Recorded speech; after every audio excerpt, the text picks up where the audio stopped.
कि जो हमारे नगर निगम क्षेत्र में जो हमारे होल्डिंग का पैसा तो हम पानी के लिए उनको उपलब्ध कराते हैं और समय समय पे वो पैसा जरूर ले लिया जाता है। उसमें भी एक बड़ा घोटाला है। जो लोग हैं उस पर टाइम पे पानी नहीं देते हैं, पाइपलाइन बिछी हुई है लेकिन पानी बंद है। बिजली विभाग की सबसे बड़ी कमी है कि उनको टाइम पे ना वो बताते हैं कि बिजली बिल कब आपका आ रहा है। आप अगर निगम के कुर्सी पर बैठते हैं तो लोगों को ये महसूस होना चाहिए कि हमारा नेता नहीं बैठा, हमारा नेता और हमारा बेटा बैठा हुआ है। यहाँ बीसीसीएल का जो एक रोल है ना, वो बहुत बड़ा रोल है धनबाद के विकास के लिए। आसपास के लोगों ने ये कह दिया कि रोड नहीं बनेगा। अगर ये रोड बनता है तो हमारा घर नीचे हो जाएगा और रोड ऊपर हो जाएगा। न्यूज बाइस्कोप के खास कार्यक्रम एक दिन प्रत्याशी के साथ में आप सबों का स्वागत है। देखिए, लंबे समय के बाद राज्य में नगर निकाय का चुनाव हो रहा है और सभी जो प्रत्याशी है चुनावी मैदान में पसीना बहा रहे हैं। इस वक्त हमारे साथ खास बातचीत करने के लिए मेयर प्रत्याशी संजीव सिंह मौजूद है। इनसे बातचीत करते हैं। सबसे ज्यादा शिकायतें क्या आ रही है? देखिए, दो बातें हैं। एक, धनबाद शहर के अंदर जो इलाके में हम चल रहे हैं ये प्रॉपर शहर है और शहर के अंदर में आप देख रही हैं कि जो व्यवस्था है वो शहर के अंदर आपको अच्छी दिखाई देगी। ये सड़क में आपको लगेगा कि अच्छा काम हुआ है, आपको साफ सफाई नज़र आएगा। लेकिन जैसे ही आप कोई लिंक रोड में आप जाइएगा तो उसमें बिल्कुल ये आपको समझ में आ जाएगा कि आप नगर निगम से बाहर चली आई हैं। या तो वो व्यक्तिगत कोई कॉलोनी है या फिर कोई और जैसे बीसीसीएल या सेल का जो अपना ऑफिस का कार्यालय होता है या उनका एक कॉलोनी होता है, उस टाइप का वो इलाका हो जाता है। तो उन लोगों के तरफ में ये कहना है कि देखिए हम लोग सड़क के अंदर में, अब आप देखिए ये रोड पर ये देख रही हैं, ये पूरा प्लांट लगा हुआ है ये, और इसमें काफ़ी पैसा खर्चा होता है। ये प्लांट को देख लीजिए आप, और ये यहाँ से लेके पुलिस लाइन तक के आगे तक में ये सारा व्यवस्था लगा हुआ है। पौधे भी नहीं दिख रहे हैं। पौधा है, पौधा लगा, बड़ा हुआ। आपको हम बता दे रहे हैं कि जिस समय हम धनबाद में आए उस समय ये यहाँ पर हम देखे सब में ग्रीनरी था, लेकिन ये पौधा जो है लगाने के बाद में इसका देखभाल नहीं हुआ, सारा पौधा मर गया ये। और ये कब मरा? सारा ठंडा के सीजन में पानी के बिना में मर गया।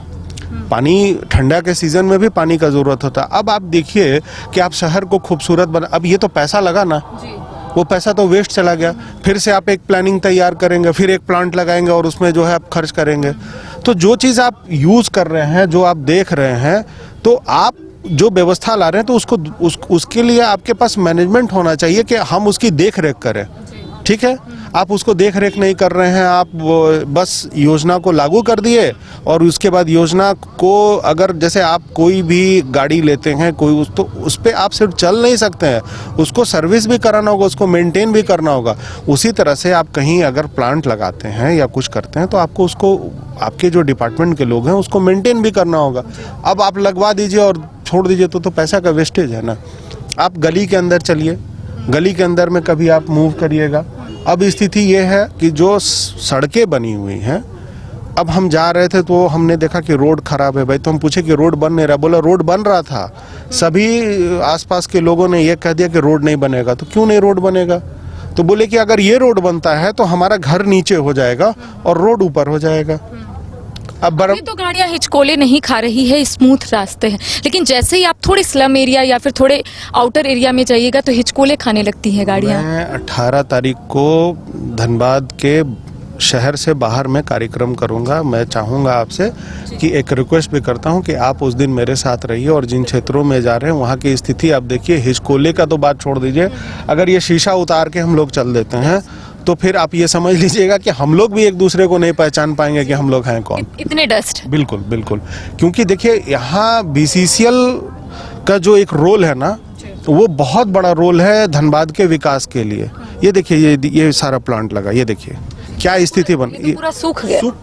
अब आपके सामने है कितना पैसा बर्बाद हुआ होगा इसको खर्च करने में। और अभी 4 दिन पहले मुझे मौका नहीं मिला वीडियो बनाने के लिए, सूखे हुए प्लांट पे पानी दिया जा रहा था, पूरा सूखा हुआ प्लांट पे पानी दिया जा रहा था। तो अब ये तो सिस्टम बना हुआ है, तो उस सिस्टम को दुरुस्त करना है। हम अभी शहर के अंदर यही तो लोग हमसे कर रहे हैं। एक जो हम लोग पार कर रहे हैं, आप सामने देख सकते हैं गाड़ियां जो है वो रोड पर लगी हुई है, तो इसको लेकर कोई व्यवस्था, कोई कॉम्प्लेक्स आप बनवाइएगा जहां पर गाड़ियां जो है अच्छे से पार्क हो सके। ये सबसे बड़ी कॉम्प्लेक्स जो है बनना है, वो एक जगह चुन के हम उसको तय करेंगे हम लोग कि वो कहाँ बनाना है, उसके लिए जगह कहाँ है। लेकिन सबसे बड़ी बात है कि प्रशासनिक स्तर पर ये पहल होना चाहिए कि ट्रैफिक की व्यवस्था होनी चाहिए। आपको आप पटना के बारे में, आपके कोई वहाँ पे लोग हैं, उन वहाँ के बारे में आप जानकारी लीजिए कि पहले वहाँ सड़कें कम थी, वहाँ बहुत एक पॉपुलेटेड एरिया है, तो वहाँ पे लोगों को जगह नहीं था, विकल्प नहीं था कि कैसे हम वहाँ पे गाड़ी लेके जाएं। घंटों लोग खड़े रहते थे। मैं 10 साल बाद वहाँ गया तो वहाँ के शहर के अंदर की मैंने जो फ्लाईओवर्स देखे, अंडरपास देखा, मतलब वो आप कल्पना नहीं कर सकती हैं कि ये वही जगह है जहाँ पर घंटों लोग 3-3 घंटा जाम में खड़े रहते थे, और ये वही जगह है जहाँ से लोग 5 मिनट में कहीं से कहीं पहुँच जाते हैं। तो ये सबसे बड़ा इशू है, और हमको लगता है कि उस रोल मॉडल को हम लोग यहाँ पे लाएंगे तो वहाँ पे हम लोग ये जो जाम की समस्या है उसको हम लोग, अब जैसे ये इलाका है, ये चौड़ा इलाका है, तो अगर पार्किंग की व्यवस्था करनी तो इन क्षेत्रों में हम करेंगे। जहाँ पे सकड़ा इलाका है वहाँ पे हम पार्किंग नहीं करेंगे, व्यवस्था हमारी होनी चाहिए। अब जैसे जितने अभी आप देखिए ना, टोटो जो भी हमारा चलता है, अब उसको ना स्टैंड है और ना ही ट्रैफिक रूल में कोई ट्रैफिक सिस्टम से ना कोई उनका समन्वय है। ये लोग भी परेशान होते रहते हैं, इन लोगों को भी दिक्कतें आती हैं। तो इन सब चीज़ों को देखना होगा, और मेरे पास इनका एक रोड मैप तैयार है जिस पर हम काम करेंगे। अच्छा, सबसे ज़्यादा मैंने ये देखा कि यहाँ पर पानी की किल्लत सबसे ज़्यादा, मैं जो भी एरिया में जा रही हूँ, जो महिलाएं हैं उनका कहना है कि पानी की व्यवस्था अगर हमें मिल जाए तो ये शहर अच्छा शहर कहला सकता है। देखिए, आपको ये बता देते हैं कि पानी की व्यवस्था यहाँ पे कम नहीं है। हमारे पास मैथन से पानी आता है, लेकिन बीच बीच पे टूटा हुआ है। ये आप समझिए कि जो हमारे नगर निगम क्षेत्र में जो हमारे होल्डिंग, जो हमारे लोग यहाँ देते हैं, उस होल्डिंग का पैसा तो हम पानी के लिए उनको उपलब्ध कराते हैं, और समय समय पे वो पैसा जरूर ले लिया जाता है।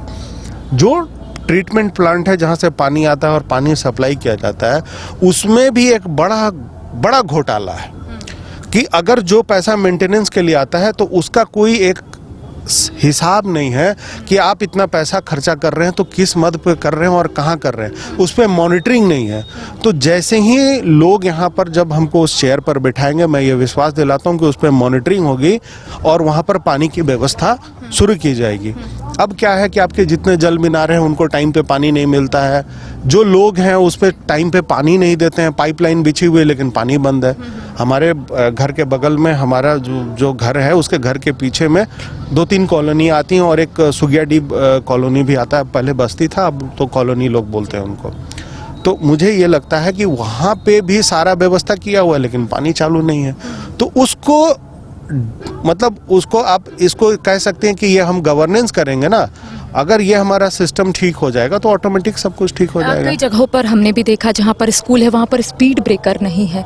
ये बहुत बड़ा सवाल है कि अगर वहाँ स्कूल है, वहाँ हॉस्पिटल है, तो एक स्पीड ब्रेकर होना चाहिए। स्कूल के आगे जो 2-3 चीज़ को है कि जैसे ही निगम का जब लोग अगर हमको कुर्सी पर बिठाते हैं, ताकत देते हैं, तो मैं सबसे पहला ये काम करूँगा कि प्रशासनिक स्तर पर बात करके जितने भी स्कूल हैं वहाँ पे स्पीड ब्रेकर बने, उसकी व्यवस्था होगी, गाड़ी वहाँ से स्लो कैसे पार हो वो देखा जाएगा। अब आप जैसे 8 लेन सड़क में जाते हैं, वहाँ पे स्कूल है, स्कूल का नाम हमको याद नहीं आ रहा है, लेकिन वो स्कूल हीरक पॉइंट से जस्ट पहले है। वहाँ पे बच्चे जब उतरते हैं, जैसे आपका बिनोवा भावे के जस्ट आगे में ही स्कूल है, तो वो स्कूल में जब बच्चे क्रॉस करते हैं तो मेन रोड को, सड़क को पार करके करते हैं ना। वहाँ पे आपका ऊपर है, पुल भी नहीं है, और ना ही अंडरपास की व्यवस्था है। तो ये जब प्लानिंग हो रहा था 8 लेन का, तो वो चीज़ हम लोगों को देख के ही ये चीज़ दिमाग में लगाना चाहिए था कि रोड के इस पार और उस पार के लिए हमको एक अंडरपास की भी व्यवस्था करनी चाहिए थी। अच्छा, शहर में ओपन वायर भी है। जैसे जैसे हम आगे बढ़ रहे हैं वैसे वैसे हमें कई चीज़ें नज़र आ रही है, कई समस्या नज़र आ रही है। ओपन वायर भी है। देखिए, ओपन वायर और जितनी भी ये चीज़ें हैं, अभी तो मैं जा रहा था, कल मेरी बात हुई थी कुछ महिलाएं आई थी जो अपने आप को ग्रामीण परिवेश में रखती हैं। उन लोगों का आज भी मानना है कि वो निगम में नहीं है, ग्रामीण परिवेश में। तो उन्होंने मुझसे एक शब्द कहा था कि देखिए हम लोग स्मार्ट मीटर लगाएं और हम लोग के घर में मतलब 25-30 हज़ार 40 हज़ार का बिल आ गया और हम लोग रोज़मर्रा 1,000-500 रुपये भी हम लोग नहीं कमा पाते हैं और इस स्थिति में हम लोग इतना बिल कैसे देंगे। बिजली विभाग की सबसे बड़ी कमी है कि जो भी उनके उपभोक्ता हैं या जो भी हैं उनको टाइम पे ना वो बताते हैं कि बिजली बिल कब आपका आ रहा है। और दूसरी बात है कि जो ओवरहेड तारें जितनी गई हैं सारा व्यवस्था है, भारत सरकार की ओर से भी बहुत सारा पैसा यहाँ पर आया है, राज्य सरकार का भी है। आप सबसे बड़ा कमियां यहाँ पर क्या हो जाता है कि एक तो 6 साल चुनाव नहीं हुआ, दूसरा जो लोग इसका पहले प्रतिनिधित्व कर रहे थे वो इन सब चीज़ों पर ध्यान नहीं दिए। अच्छा, आप कमियां भी बहुत देख रहे होंगे। आपने कहा कि आपने रोड मैप भी तैयार कर लिया है कि कैसे चीज़ों को ठीक करना है। आपको लगता है कि इतनी सारी कमियां हैं, तुरंत ये ठीक हो पाएगा? समय तो काफ़ी लगेगा इसमें। कम से कम साल भर तो लगेगा मैडम, साल भर तो आपको लगेगा इस व्यवस्था को दुरुस्त करने के लिए। देखिए, आज आप एक छोटी सी बात को आप कल्पना कर लीजिए ना कि बिहार के बारे में आपका एक सोच क्या था, बिहार के बारे में एक सोच क्या था। और बिहार में जब मुख्यमंत्री नीतीश कुमार जब वहाँ पे आए तो उन्होंने कुछ क्या किया, वो सिर्फ एक ही चीज़ की कि सब चीज़ को डिसिप्लिन में लाए और डिसिप्लिन के साथ आज वही लोग काम कर रहे हैं, वही सब लोग काम कर रहे हैं, वही अधिकारी हैं, वही लोग हैं, डेवलप हो रहा है। अच्छा, फुटपाथ वालों का कोई व्यवस्था आप अलग से करेंगे? क्योंकि फुटपाथ में बहुत सारे ऐसे दुकानें हैं जो लगी हुई है और लोग खरीदारी करने के लिए आते हैं, तो इससे ट्रैफिक भी जाम हो जाता है। तो इसको लेकर आप कुछ सोचे हैं कि अलग से कोई कॉम्प्लेक्स इन लोगों के लिए बनाएंगे? देखिए, एक सबसे बड़ा मूलभूत समस्या ये है कि कोई भी ऐसा नहीं है कि निगम के लिए जो फुटपाथ दुकानदार हैं उनके लिए अलॉट नहीं किया गया, सब कुछ किया गया है। लेकिन सबसे बड़ा बात है कि उस क्षेत्र में जाना कोई नहीं चाहता है, तो इनके लिए एक वैकल्पिक व्यवस्था करना है। मैडम, बहुत सारा ऐसा जगह है जो खाली पड़ा हुआ है, ठीक है, बहुत कम दरों में उनको ये व्यवस्था दी जा सकती है कि उनके लिए दुकान वहीं उपलब्ध करा दिया जाए जहां पर वो गाड़ी भी लगने की सुविधा हो जाएगी और उनका दुकान भी हो जाएगा। एक भी शौचालय की व्यवस्था भी नहीं है। आपके घर से हम यहाँ तक पहुँच गए, एक भी शौचालय हमें नहीं दिखा। ये शौचालय नहीं है, ये ठीक है, चल जाएगा। लेकिन अब आप समझिए कि अगर हमारी माताएं बहनें, अगर मातृशक्ति को इसकी आवश्यकता पड़ती है तो वो किन के दरवाजे पर जाएंगे? वो तो किसी का घर का दरवाजा खटखटाएंगे नहीं। अब बहुत सारा वेस्टेज जगह पड़ा हुआ है, उसका उपयोग आपको करना चाहिए। व्यक्तिगत जो भी अब शौचालय भी बनता होगा तो आप देखे होंगे कि जनरल शौचालय बनता है, वहाँ पे सिर्फ पुरुष और महिला दोनों को जाने का ही होता है। तो मेरा ये प्राथमिकता रहता है कि जिस तरह से कहीं भी शौचालय अगर बनेगा तो सबसे पहले प्राथमिकता होगी कि वो सिर्फ महिलाओं के लिए होगा, उसमें कोई आम आदमी और मतलब जेंट्स में कोई उसमें यूज़ नहीं कर सकता। एक आखिरी सवाल, क्या ब्लूप्रिंट, क्या रोड मैप आपने तैयार किया है? ये जो आप कह रहे हैं 1 से 1.5 साल का समय लगेगा कमियों को दूर करने में, क्या सोचें? देखिए, ब्लूप्रिंट जो तैयार है मैडम, आप सबसे बड़ी बात है ना कि आप लोगों की बात सुनने का प्रयास कीजिए। आप अगर निगम के कुर्सी पर बैठते हैं तो लोगों को ये महसूस होना चाहिए कि हमारा नेता और हमारा बेटा बैठा हुआ है। अगर उसको ये समझ में आएगा, देखिए मैडम, ये तो सच्चाई है कि बहुत कम ऐसे IAS IPS ऑफिसर होते हैं जो मिलनसार होते हैं, लोगों की बात को सुनते हैं, बहुत कम ऐसे होते हैं।